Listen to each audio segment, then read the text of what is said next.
So last week I said the big boys are going to come and make big plays in a big game, and they did that. You know what I'm saying? I mean, they picked up, quote unquote, the offense in that football game.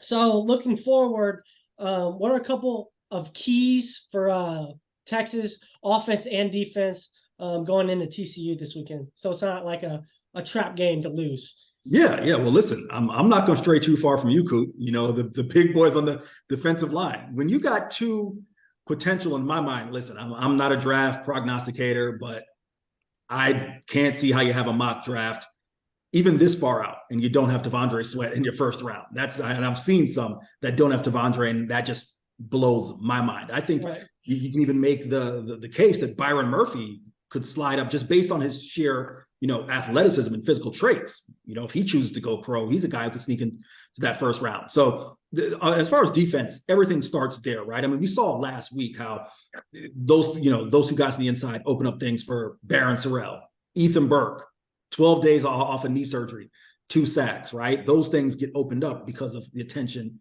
that those two guys, Murphy and Sweat, command on the inside. So I'll start there with defense. Flip to offense.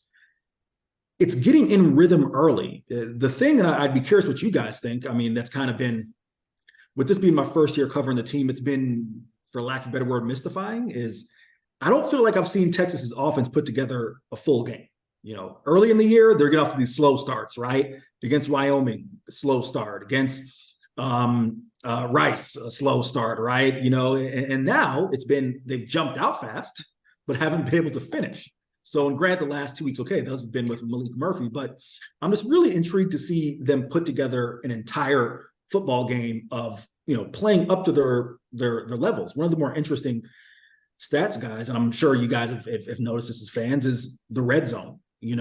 Texas, they've been phenomenal. They've been in the top third of FBS teams between the 20-yard lines, right? In terms of their yardage, their efficiency, but yet they're still averaging the same amount of points that they averaged last year, right? and that's outgaining last year's team in rushing yards per game, pass yards per game. If those statistics line up, right, you're supposed to be somewhere not in the 33, 34 mark where Texas is. They should be in the 40s plus, right? So I just like to see offensively, whether it's getting Jonathan Brooks involved early, and we definitely think that's going to happen, but finding ways to get everyone involved, guys. It feels like, and Steve Sarkisian would probably call this versatility, and he's right. I even wrote that earlier this week that I kind of didn't give him enough credit when he talked about the versatility of this team being able to win different ways. But I want to see a game where JT Sanders, Xavier Worthy, AD Mitchell, Jonathan Brooks all put it together, right?